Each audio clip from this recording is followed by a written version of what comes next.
one of the special episodes that we host here on NEWSX in partnership with Business World. We've been doing this for 11 weeks. Hundreds of entrepreneurs, thinkers, and professional experts have joined us. The mission has been simple: to ensure that in Indian mind space, that's all of us guys, that people who are our brethren, people who are Indians, come first. That they get the same recognition, the same place, the same understanding, the same awe and respect for some of the great achievements that they've done in the service of being wealth creators in this country.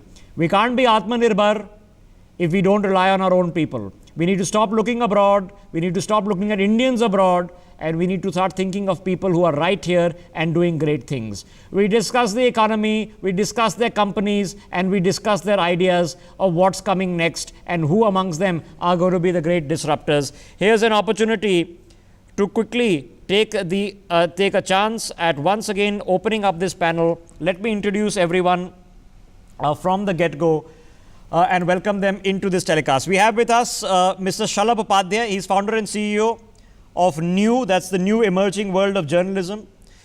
Mr. Janardhan Pandey, he's founder and MD of Net Value Media Private Limited. Ms. Anisha Motwani, she's founder of Storm the Norm Ventures. Ms. Aishwarya Jain, founder and CEO of I Am Happiness. Ms. Nisha Anand, performance coach, and she is the founder of the BCM Training Academy. And Mr. Tim Nicol, he's the founder and CEO of Prima Dollar. And as always, we have the editor-in-chief of Business World, Anurag Batra, joining us on the telecast. Dr. Batra, why don't you set up today's conversation with us? How has the COVID impacted your business in the last 120 days? Has there been any impact, and I mean positive impact, of the economic stimulus? And most importantly, what have you done to pivot your business, keeping the circumstances that have prevailed? Yes, thank you. I hope you can hear me okay. I'm a long way away.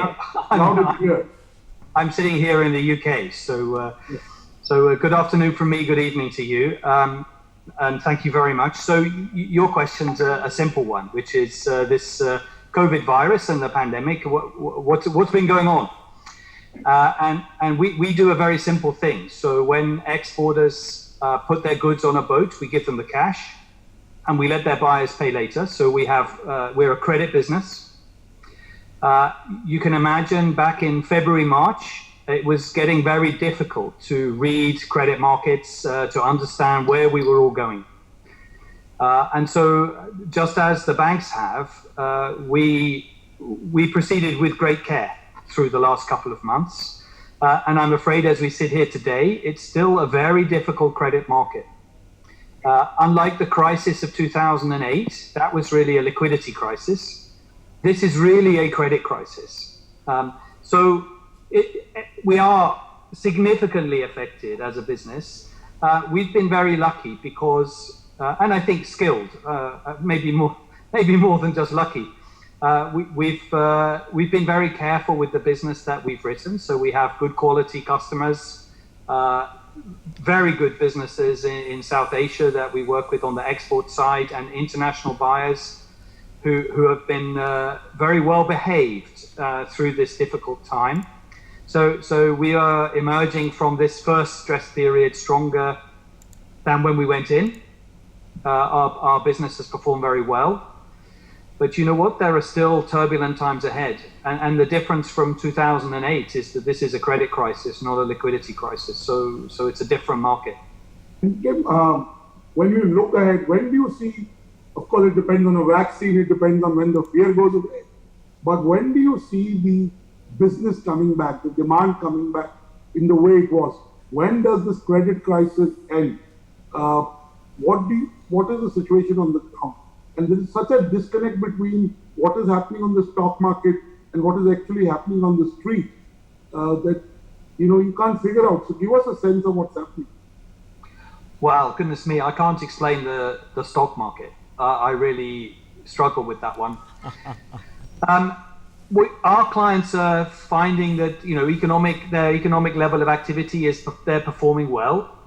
The issue really is that nearly every business with physical distribution has had a bite taken out of its capital base. They've lived for 3 months with very little revenue and still costs. So everybody pretty much, okay, some exceptions, the Amazons and the supermarkets, they've done well, but some exceptions, but everybody's really just 3 months capital expense poorer today than they were at the beginning of the year. So for many businesses, that's a hit they'll not really be able to survive. For stronger businesses, they'll absorb that hit and they'll power back. Sure. Question about demand. I mean, demand is there. Actually, a lot of people have saved money because so consumers have been supported by the state. They've been paid. In many countries. You know, I employ a lot of people in India. We have 5 offices in India, and we paid our staff.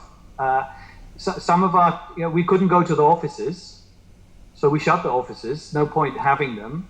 But we kept our staff paid. Some staff we reduced payment and send them home out of the big cities because it's safer. And we paid them less to keep a roof over their head. And I think most companies have done these kinds of actions. I mean, this is what a responsible employer does. Thank you. So demand is there because people have been saving. And I hope we can see you in India soon and we can have a nice meal, Indian chicken tikka curry with you when you're back in India. You're too right. Yes, you're too right. Coming to you, you work with lots of enterprises, business owners, brands. What is the sentiment you get from them in terms of how they're approaching their business? So, Anurag, very clearly, while life is coming back to normalcy, but business seems to be not keeping pace with that. Okay, last quarter's results, board meetings are going on. I just had a day full of a board meeting today. We are seeing industry after industry, whether it is textiles, whether it is even pharma, and I'll touch upon that a little, retail, consumer, or even financial services. All businesses for the first quarter, the April to June quarter, have shown significant declines, ranging from something like 20% or whatever to something like a 60%. So that's the real numbers facing companies. Linked to that is some positive side for me that I'm observing, that there is a kind of a cleanup operation that's happening in businesses. Because businesses have actually lived in an era of abundance, they have padded themselves up a lot. So there are a lot of inefficiencies that have crept into businesses. So you would see people more than you actually need. You would see long tails of product, long tails work on really in an era of abundance, you know. So you have SKUs and products that are actually catering to very small demands. Or you have inefficient supply chains that you're actually not putting to full-time use. You have supply chains that are actually built with 100% cost and, maybe 50% utility. So those kind of things, because everybody is looking at their cash flows so closely now, that a kind of a cleanup drive is happening. So people are suddenly looking at their businesses and saying, let's use this opportunity to cut out all the inefficiencies. Do I need so many retail stores? And, for the first time, people are actually looking at unit economics. I mean, I have opened retail stores across malls, across, cities and geographies. When you start looking at it, there is not even 15-20% of them that give you a return and actually can be profitable as standalone. And businesses now have started taking notice of that, because in a rampant growth environment, what you do is you keep accumulating, saying that there is enough potential, so let me pad up, but you don't do enough to unlock that potential.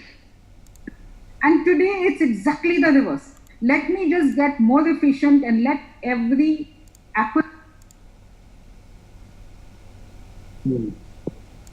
Okay, Disha, I think for some reason you got muted. Nisha, speaking to you, as an entrepreneur, how has it impacted your business? You're in the training and development space. Has it impacted you positively? And where do you see the business environment headed? Totally, because these are totally uncharted areas, and it has scenario. Because these are the crisis situations where we were really not prepared for. So, but yes, I would rather say that these current crises has actually exposed a lot of vulnerabilities of many organizations, and it has shown us that there are the areas where we really need to work upon. Like when there is a monsoon and you're building a house and you come to see that okay, there's a seepage somewhere, so you realize that this is the time we really need to correct it. So I think this is the time where we could actually foresee, plan for things, and rectify areas where we really need to work upon. But talking about how this entire crisis has affected us, I'd rather say that there are times where most of our trainings happened like a classroom kind of a session, and all our major clients, we had trainers and delivering programs at the locations.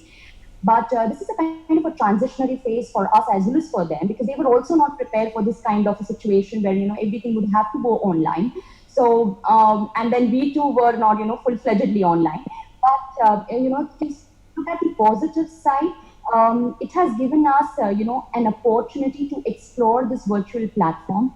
And fortunately, it has turned out really well. And people are also accepting us. Our clients are also accepting us. So I think the more we are able to understand and connect with the client's problem and cater to exactly is their problem area, and offering them solutions online has become even more responsive, more interactive, and more engaging for us.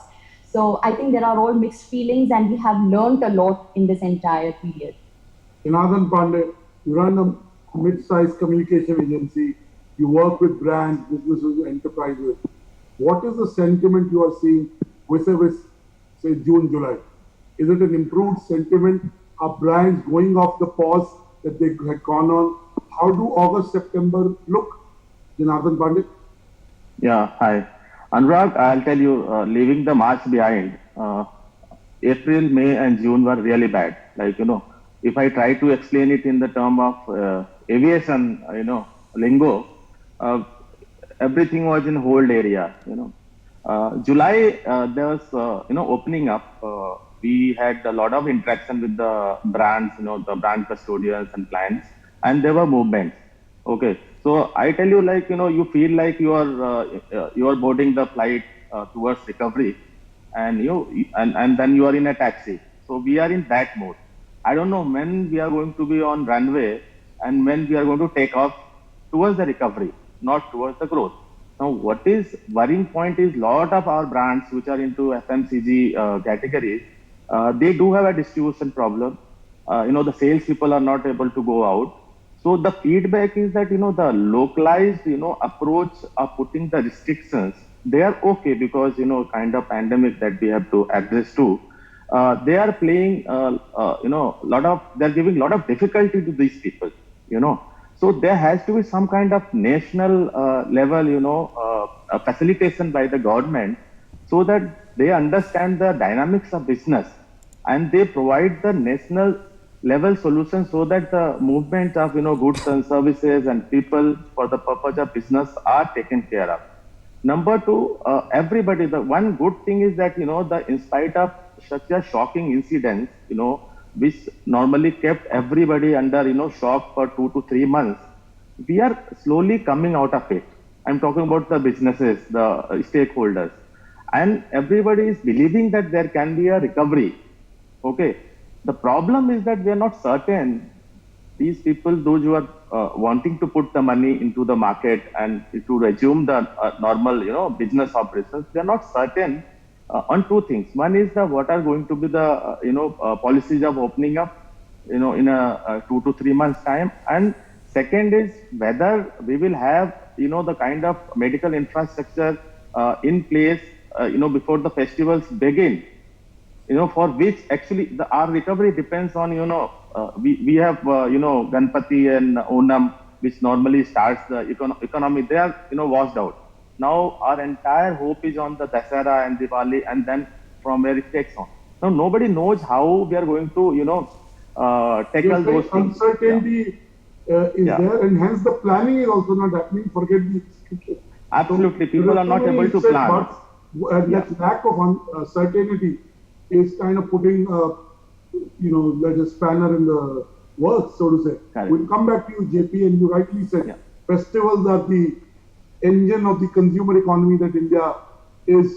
So really festivals and weddings are key to the economy reviving. And again, there is a ban on the number of people in weddings, and there is a ban on hotels being open.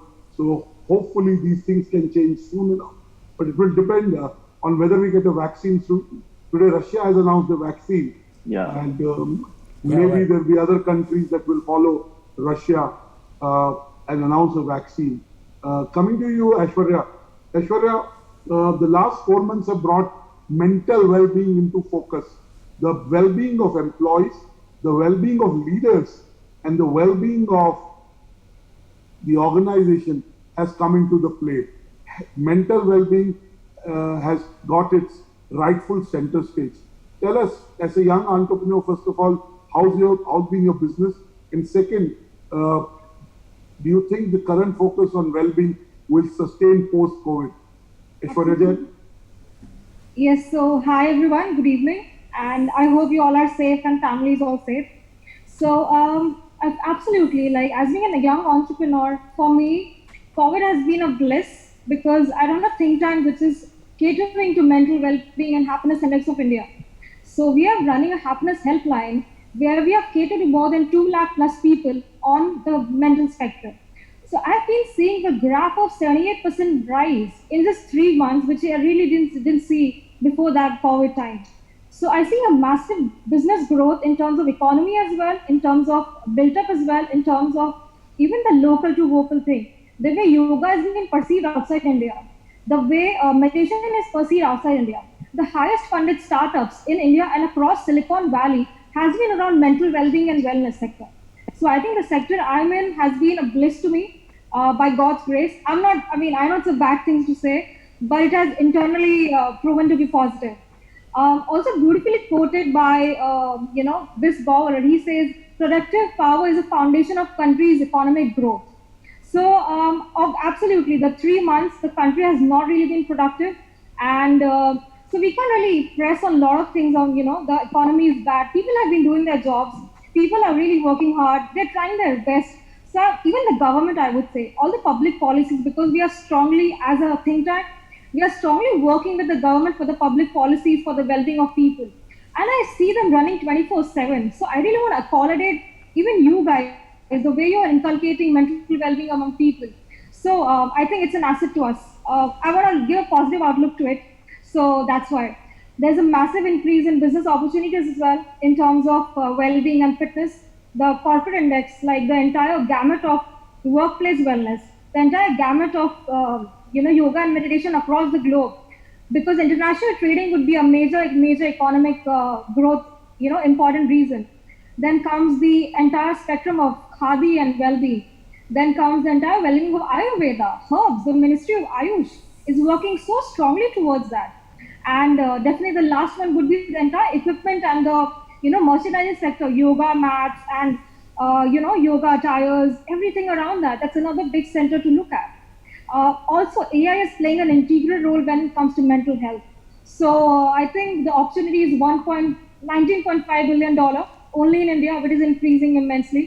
So that's what my take on it is.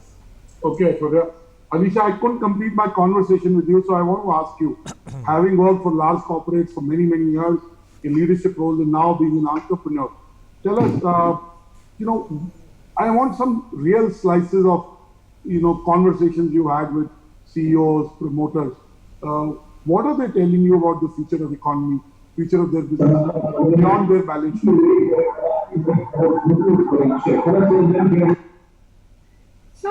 So Anurag, clearly, like I said, the sentiment still is very muted. Okay, nobody is saying things with confidence because I think at a very fundamental level, we are not seeing COVID going away. In fact, the daily numbers seem to be not making anybody confident. And many of our policies, actually, people are seeing it while there is a lot of action happening, but there is a little bit of ad hocism in that. So you ban Chinese apps, but you don't have what happens as a substitute to that. how many businesses will get impacted? What happens to, is Hong Kong as an address? Say, for example, you know, what we are reading in the papers today. So what we do is we roll out a lot of policies which are almost like mandated without having an impact analysis or without having an execution angle very well sorted out. So businesses are left to actually just decipher on their own, run from pillar to post, figure out how that impacts them. Are they part of it? Are they outside of it? Is there something to be read between the fine prints? So that's something that is creating a huge amount of challenge. So positive action not supported by you know, a real executionable you know, solution for businesses. So that's one thing. The second thing that clearly is that all said and done, Anurag, the retail sentiment, you know, there are so many surrogates that we use, the power and electricity consumption. Now, if you see the first quarter power and electricity consumption right up to June end or even July has seen a significant dip, which is also telling you, because that's a direct surrogate for production and manufacturing and industrial output. So those kind of things are... The GST collection is, in July, was almost 85% of what it was pre-COVID. So that shows another picture. But somewhere the picture is in the middle. Somewhere the picture is. Know from you, Anisha, has the economic stimulus made an impact to any businesses around you? And ask that to JP and Nisha and Aishwarya. Of course, Tim, you're in the UK. I know you have a business in India, but I would like to know from Anisha, have you seen people getting the benefit of economic stimulus? See, moratorium in financial services industry for the first 3 months clearly was an advantage to businesses. A lot of NBFC and finance businesses I saw actually, you know, getting that advantage. Though, of course, you know, I mean, from a reality perspective, that the fact that the interest will accumulate on deferred payment became a bit of an issue, but I'm not going to get in there. But that was clearly an advantage that a lot of NBFCs saw. And the fact that, you know, the repo rate continued to, you know, give advantage is again something that was seen as a very big positive thing. So from my perspective, at least financial services industries, you know, they are seeing their collections going up because that's a clear indication of some liquidity in the market being available. So that's one industry that clearly gained. Okay, you know, Anisha ji, I'm just going to interject Rishabh here from the studio. I mean, are these still theoretical gains, or are you seeing live examples of literally companies that have been saved? Is there a business impact of all this that has trickled down? That's what Rishabh is asking. Yes. So Rishabh, I have in financial services industries, I have seen that, you know, that moratorium at least gave respite to, you know, 2 of the NBFCs which are into housing finance and into, you know, giving, you know, loans to the bottom of the pyramid. They clearly saw this as a reprieve for the customer, at the end customer, and they were able to take that story. Okay. And the fact that the take-up rate of something like that with the customer was somewhere between a 30 and a 60% also was indicative of the fact that there was a need for it, and therefore it was accepted by the customer. Okay, all right. Just stay. Let me get a different perspective with Tim on this. Tim, you know, we were comparing about 2-3 months ago other stimuli packages, the UK one, the US one, where there was a lot of direct cash injection in terms of salary intervention, that companies received the money to actually pay on to staff and otherwise. Here it's been indirect. So if you're drawing the comparison, given the fact that there is X that the physical exchequer here in India can do, what would be a better model going ahead? I don't think there's a magic bullet, unfortunately, but I think it's also really important to distinguish between a credit problem and a liquidity problem. What Anisha is discussing here is a liquidity solution to a credit problem, and that doesn't work. Because there's a fundamental credit problem here, which is that everyone has lost money. With the odd exceptions of the businesses that are just well positioned to take advantage of these market conditions, like the online retailers. So everybody is poorer today than they were 4 or 5 months ago, and our pensions have less in. And I realize, of course, in the Indian market, a lot of people don't have pensions. I understand that as well. But across the board, everybody is poorer. We can't all have a decline in economic activity, almost to zero in some places, right, but still eat and still. So we've kicked the can down the road with liquidity. Now, the UK government, the European governments, the US governments, for example, around the world, have actually borrowed forward. So they've taken tomorrow's tax revenues and injected them in today as a gift. So we've had the benefit of these furlough payments, which has softened the blow significantly, because that's not liquidity, that is a credit correction at the expense of my children's prosperity. So they've robbed the future to keep the present a little bit better. India has less scope to do things like that for all sorts of reasons you understand, I understand. So I think the governments and the politicians have generally responded pretty well and done what they can, but there's a price to pay. Okay. And we haven't paid it yet. The price is still there. Rishabh, if I may ask you, go ahead, Anurag. You have a large business in India, but you're in UK. How do people you talk to, investors, business people, look at India in today's context? Most people I talk to have no real direct experience of what life is like in India other than what you see on the television. So it would be difficult for them to have any properly informed comment about how do you see India? But so most of the discussion around India is in the geopolitical dimension. And obviously we see the fight over TikTok. We also see the big change in the economic role of Hong Kong. And what is yet to come through to the benefit of India, I think, is the tariff change on Hong Kong's role in global trade.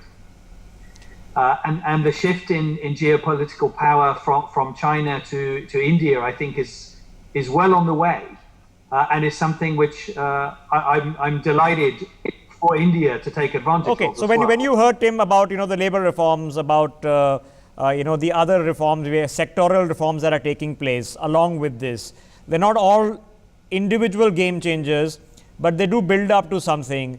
Do you see an impact on that front, which is a non-monetary incentivization to make lives easier for companies? Yes, I do. So, for example, the reforms that have been made to the bankruptcy code and the creditor protections, which are coming through, which start to make the rule of law work significantly better in India, especially from a financial perspective, have had a direct impact on us as a business and our ability to provide financial solutions to Indian companies who export.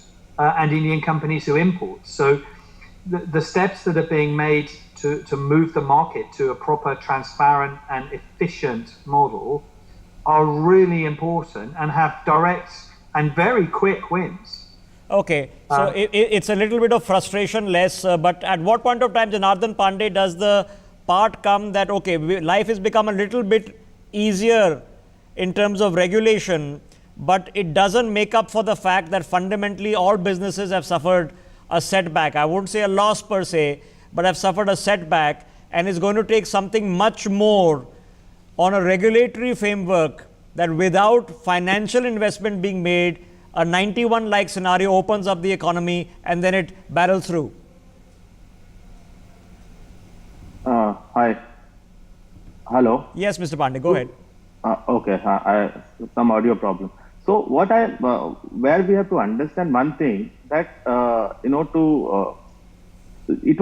we were not a flourishing economy. We have been having issues, since last 3-4 years, and actually we are a developing country. So this Corona pandemic and sudden lockdown has broken the backbone of the economy. That's a fact.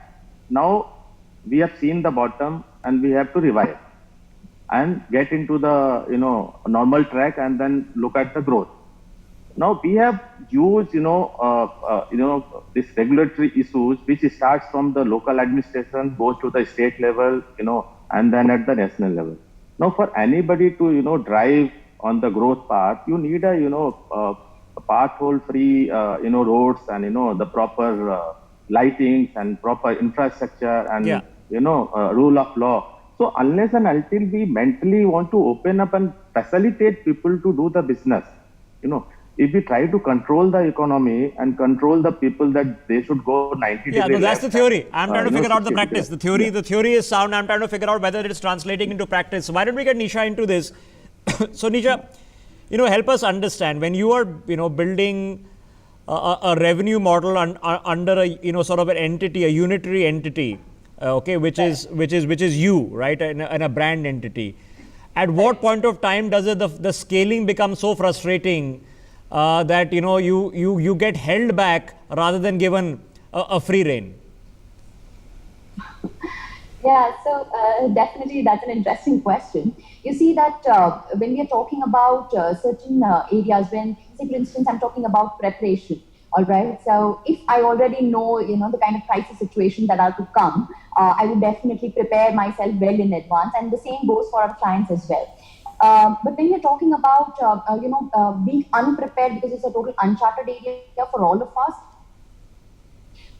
what happens is, there are certain setbacks.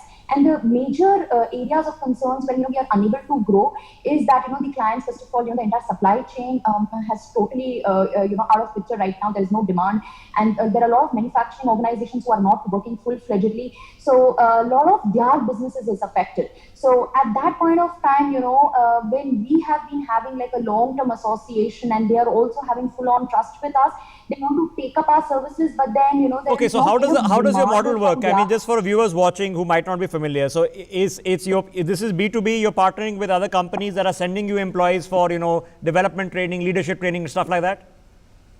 We majorly direct organization. So we train right from the staff, whether that's the general staff, or mid management, and the CXO level as well. So we have a team of around 18 trainers with us, who understand what the requirement of the client is, take a debriefing, and then go to their locations and then actually, deliver a customized training program to their staff. Okay, so is there an opening for you in people having to be retrained? I'm having to be retrained on doing Zoom switching as an editor of a channel. I've learned that very fast.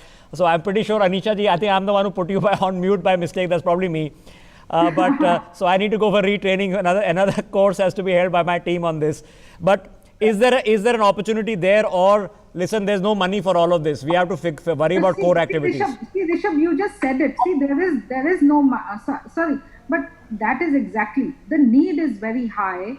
But at this point in time, the cash flows are so tight. Yeah, they're not there. That these discretionary spends, okay, at this point in time, are all being parked aside. Whatever little money that you have, you want to keep it to actually get the business running. Yeah. See, what the other big expense that people want to preserve is employee cost. See, it's a very painful exercise to let go of employees. And what's happening is that if you have the money, then you don't want to let go the employees, or at least you want to pay them partial salaries. So that's the total attention of most businesses. Okay, because I'm very intrigued because Aishwarya was pointing that out to us, that there is a business opportunity here. But Aishwarya Jain, one is an individual and one is collective, and then one has businesses saying that we are all under stress. I've dealt with stress all my life. It's a stressful job. I accept it. I've never dealt with anxiety the way I have. I am responsible for my health, my family, my team, my staff. There's a financial crunch. We've had to remain open non-stop for 5 months. I have to make a judgment call. Is it safe to people for them to come, not to come? I make an error and somebody ends up in hospital. These are serious things. So anxiety, I've never faced it like this before. But on the other side, can we advise companies that, listen, put a part of your budget out for counseling? They might not have that budget. So in terms of corporate, of course, it's a little tight because, of course, people want to spend to the major, sustaining the businesses. But in terms of the revenue of the, people across, I think people are very flexible around it because I'm talking through statistics. The number of yoga and meditation registrations we received in COVID is more than 2.5 lakh plus people, 2.5 lakh plus in just 2 months, which was just 1,000 approximately per month, approximately from 6 months. So I've seen a direct rise of more than 80% in my, subscriptions model. Okay, is that happening because the need is more because of circumstances, or more people are becoming accepting that this is an okay thing to do? That, that seeking help and counseling both as a group and individuals is an okay thing to do? it's a mixed gamut of our government. It's a mixed gamut of people talking about it. It's a mixed gamut of people are so alone. They want to do something, and that's, I think, mixed Okay, community Nisha of wants to make a Bharat. point, then we have to take a break for a minute. Nisha ji, go ahead. I want to just make a point here. See, I completely appreciate, the exact concern that you picked up. See, we definitely face this concern wherein, the clients were not prepared about, delivering online trainings. But fortunately, they are really learning fast. And frankly speaking, our markets have really opened up because, earlier we were delivering trainings to only the South Gujarat and at the max to the Gujarat demographics. But now we are open. So pan India, there are, a lot of people even abroad who are willing to join our courses. So now there are no boundaries wherein once we have, the shift, that shift has happened here. Anurag Batra, we've had the, larger conversation for a long period of time about, are we looking at a Diwali recovery or a later, what a recovery means, what needs to, be done for that recovery to happen. Whether it's vaccine or not vaccine, Russia, you guys said announces vaccine. We are expecting some similar kind of announcement to come on the 15th. When that vaccine will roll out, we don't particularly know. But in a very real sense, of a definitive sense, when we all look back as journalists and keep talking 91, 91, 91, under a crisis, and that was a different crisis, but it was a crisis. I would have been 5 or 6 years old, and I went to a school in Delhi and the school was not running. You had no petrol to run the buses. It was a very serious crisis. Is 2020 an economic definitive moment, or Anurag Batra, is it simply going to be a pandemic definitive year? No, it will be. It depends on what the government does next. But if we had to broadly say March, April, May, June were react, survive, let's say August, September is respond, which is a vaccine. But I think the post-October, November phase is about thriving, which is about reforms, which is about doing big ticket things in a reset that will have an impact over the next 2, 3, 5, 10 years. So I think my hope is that the government will do it. And there is 3 things that the government will do. One is reforms in sectors that have been asking for 10, 15, 20 years. Second, another round of fiscal stimulus, another big round of spending on infrastructure. These are the 3 things I expect the government to do. And you should expect it in October, maybe November, and right leading up to the budget, you should see a lot happening. That's my sense of what I think the government is thinking. Having said that, we'll have to wait and watch. Is there, Anisha ji, is there, advising companies when you're doing strategic planning, and, we've seen it happen in, India's biggest corporation, where, for years we've been saying, data is the new oil, data is the new oil, data is the new oil. So you had an oil and gas major, which is now becoming a data major and online services major. So in the government announcements that we are expecting, is there a play there? Is there a bet there that this is an emerging sector that's coming up in India next? I don't know, it might be space, it might be defense, it simply might just be more bridge building. Is there a space there? Clearly, infrastructure in India is a huge opportunity. The fact that they've opened up education to, to financial, to global, institutions is another opportunity. The fact that REI's, issue got, so well subscribed in terms of, the SEZ coming up there is again another positive sign. So clearly, you see, people are hoping that when the recovery happens, India is the market to be. Okay, but what are we looking at what the role of government is in bringing the reforms and announcing the fiscal stimulus? Because I've been talking about we've been talking about $1 trillion infra opportunity in India for I don't know how long. You had all these infrastructure mutual funds that came out and they didn't go anywhere because some X factor went missing. So in a real term, are we asking the government that now on strategic sectors, you need to come up and build India's first silicon chip foundry? You need to come and build these 5 new ports. Does it have to be that scale, or is it announcements and the private sector does its bit?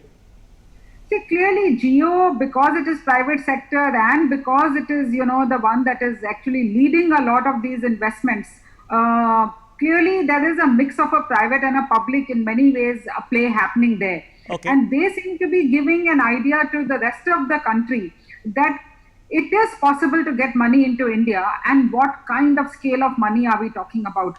And the second thing is, see, clearly India is a fast learner. So we begin late, but we do catch up very, very fast. Okay. So we've seen that in the telecom industry. If we do that to the startup ecosystem. Okay, but we're doing we're doing that in the telecom industry as a service provider. We need to be doing that in telecom industry as a replacement to Huawei, and you can't do that if you don't make the chipsets here. Tim Nicole, same question to you. When you're looking now as India as a growth driver, simply because the scale of the market is so big, that, okay, if you get a percentage of that scale, you guys are going to do well? Or is it that, look, the bet is being made because India is actually hitting a different orbit? It is what China was 20 years ago. Well, I don't think India is going to take a different path to China. You have a different, how to put this correctly. You have a different relationship between the government and the people, which you really should preserve. India is the world's largest democracy, and that's a really precious and important thing. So you are going to take a different path, and I'm afraid democracy has a cost, and that means you might well take that path a bit slower than China took it. But I think with the main things from our perspective are to see the geopolitical tensions calming down. So whether that's between China and India, India and the US, or elsewhere, putting up the barriers to trade and making business difficult to do is something that India needs to step back from, and India needs to solve a whole bunch of issues internally. So we are very, very optimistic about India as a country to do business in, and as a place to employ people. And with your very strong industries that I think will pick up and will do better. But I don't think you should necessarily follow the Chinese model. It has other costs and it has other implications which you shouldn't. Okay, but I'll tell you the frustrations that we have, right? I mean, we keep talking about we want to break away from Chinese supply chains. We can't really, after a point, we can only shift them to Taiwan or Vietnam or somewhere else because we don't make the silicon chips here in India. Does some fundamental change still be required that still requires direction from the top? Yes. Tim. Yes. And Tim, if I may build on Rishabh's question, has the world, the people that you speak to, do they see China as a bad boy, as a rogue nation, maybe is a strong word, but do they see China behaving badly in the Committee of Nations, and hence they may want to diversify the supply chain? Is that a real sentiment, or we in India are getting too excited about it? See, clearly it depends on the industry, like a pharma industry. If you let's say, take a drug, okay, and I'm talking a very specific example without taking names, okay. Now the drug is a concoction of various molecules that come from. They come from China. Yeah, so but there is in that entire medication, whatever, there are 2 molecules that come from China, okay. Now the thing really is that there is no substitute for that in that kind of bulk quantity that these people have identified anywhere else in the world, at least for the moment, and at the price that they were getting, considering that this is also a country where drug control has happened and there are price regulations that come into play. So if you get it from any other part of the world, maybe some other part of the world, eventually they'll find a solution. But will they get it at the same price at which China was supplying it to them, and also in the volume in which China supplies? So similarly, in an electronic industry, I have a company, whose whole business model has fallen apart because in the entire... import from China, assemble here and sell in India. Yeah, because they don't have components, 1 or 2 components that come from China. If that's the missing piece, the whole piece just doesn't happen. So it's like a camera, and if 2 lens comes from China, and if the lens doesn't happen, there's no camera. So, those are the kind of real challenges that businesses are facing. Understood, Anisha. Tim, so have the friends who are business people, entrepreneurs, policymakers that you talk to back in UK see China as a pariah? No, they don't. And I think, you had a mix of people there. So policymakers, I think, let's call them politicians, have slightly different agendas here. Business people that we deal with almost universally stay out of politics, and that's the best way to be. And the point about some of the things that are going on is the barriers and the frictions. The frictional cost of business is going up today. And that has a direct impact on everybody's pocket. It has a direct impact on the availability of goods and services that we've got used to. We've enjoyed over the last 25, 30 years a move towards a joined up global economy. And we've all benefited from that. And now if we're facing an unjoining up of the world economy, there are significant costs resulting from that. And it's something that I would discourage, actually. And my guess is that the frictional costs, how can we all be better off if we make trade more difficult? How can that possibly help everybody? It will help small pockets for short periods. But over the medium term, no, but is the counter true also, Tim Nicole, that the conversation was an over dependence on manufacturing on just one area, and when that area gets taken down for some reason, that we realize that maybe a little bit of this we should have been doing back home. I'll give you an example, not high-tech components. PPE was an example. A cloth mask, for the life of it, we couldn't manufacture in India until today, where we are the second largest manufacturer in the world. But that we will always end up with points of weakness in every set of supply chains, and good managers build supply chains which have resilience, so they're sourcing from two, three, 4 countries, not just from one country, from 2, 3 suppliers. Not just because of politicians intervening, but also because of natural events intervening. So supply chains can go down because of earthquakes and because of floods and because of all sorts of reasons. True. But that's down to the skill of the managers in the business. What is very hard to predict and very hard to deal with as a business person are the frictional costs which arrive through politics. Yes, because you can't factor that into your 2-year plan or 3-year plan, because it might change after an election. And we've seen this. Amravati is an example in Delhi, in India. You had a city that was being planned under one administration, and foreign investment was being brought in to the tune of billions of dollars. Administration changed. And it's a new plan. It's no longer being put into place. Okay, so let's Anurag, we've got about 5 minutes left. You want to go through your rapid fire? Yeah. So let me start with Ms. Jain here first. She was the last one in the first round. So Akansha, where do you see your business going in the next 6 months, and a deduction for the overall economy in the next 6 months? Will the economy be better, worse, or it will be tepid like it's now? So I think the root of the problem is to make Indian banks take risk and lend. And if you talk about the current RBI policies, I think they have been doing really well with the allotment of real estate, 10,000 crore national housing loan, with the national education policy, with the investment trade. National education policy is a direction. It will take many years for it to be implemented in eternity, in its full spirit. But what I'm asking you, very simple question, short answer. Will the economy be better 6 months from now? Yes, no? The absolute growth is going to happen for sure. I think like you mentioned very beautifully, the November and the December is going to be a thriving month. We have crossed the burn zones. So I think we're going to go in a positive spectrum. Akansha, if I give you the counterpoint, there are a lot of startups. They have just enough cash to survive the last 4 or 5 months. They've exhausted that cash. Their revenues are still not fully up, and they have got no funding. So a lot of startups may actually kind of go down under. So what do you subscribe to that view, or do you think we are exaggerating? I think we're really exaggerating here. Even I'm not talking about. I have a different view, but I wanted your view. Janardhan Pandey, economy in the next 6 months, will it be worse off, better, or will it stay tepid like it is? So I want it to be better. So what started as a pandemic is now an economic crisis. If the lockdown is going to extend beyond September, it's going to be really damaging, and we don't know then what will happen. It has to be driven by the government. We all are putting our best. We have survived so far.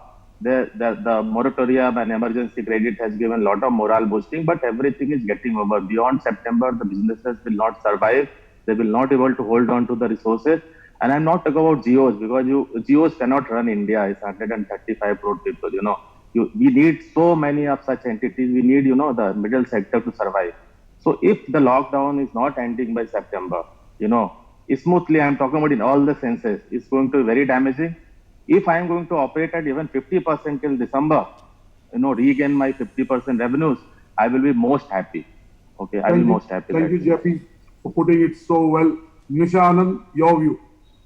Yes, I have a very positive, very optimistic view here because I see that, although I would not compare it with our previous year, economy, but yeah, post few months down the line, I feel that the consumption is definitely gradually going to increase, and because how long are people really going to stop onto their demands? So I believe that it's going to be like survival of the fittest, wherein organizations are going to go online and understand what exactly the area of pain point is. They're going to, customize their products and services and offer to them and relate best to their requirements. They are really going to thrive. Things are really going to get better very well. Disha, only thing I'd say to you is I'm an optimist, but hope is not a plan. And hope is never necessarily the assessment of the situation. But I have a different, I think the demand will be back temporarily, maybe end of October and November. But post that, it will be a gradual climb. It may take 6 months for it to come back fully. Tim, your view on the economy overall and your view on your business in India and the Indian economy. I think, Nisha, you used an excellent phrase there, which is survival of the fittest. And I think the issue we face is that we don't know how fit people really are. Certainly organizations. Everyone has taken a hit, liquidity's been injected, everyone's been kept alive, but how many zombies are now sitting out there? That's the hard thing. We can't really tell yet. So what are we going to find out in 6 months? I think, I'm not that optimistic. I think we haven't paid the price yet. The price is still to be paid. Sure, Tim. And in terms of our business, Anurag, we just have to remain very careful. But there's business to do. Okay. Finally, Anisha, the final word from you. Anurag, I'm more with what you said. I think the recovery is going to be, the next 6 months are going to be very tepid because India doesn't have a national disaster checking policy. India's states are peaking at different points in time with COVID. Some states are stagnating and some other states are actually peaking. If rural India starts opening up to this, this is going to be a sustained time with which, these spurts of lockdowns will come and go. And that will never get the economy to start in its full swing, for at least some time, as I see it today. So for me, it is going to be a tepid recovery. There's going to be a festival demand because finally that inherent human need to spend something, during festival time and get some positivity into the life is going to play in. But after that, I think it is going to be a very, very long haul. Okay, Anisha. Anurag. Back to you, Anurag.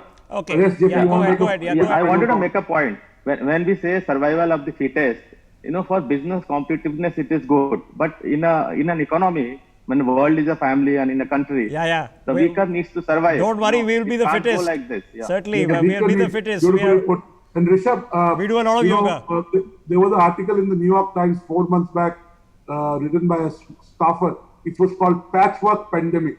That every state in the US is dealing independently, and there is no national coherent policy to deal with the pandemic. Well, we've had but we peaked at different times in different states. Yeah, well, at least in the get-go, we had a national coherent policy. It's been a bit more complicated right now. It seemed to be less like a crisis-like situation on a day-to-day basis. I can tell you one very important economic metric.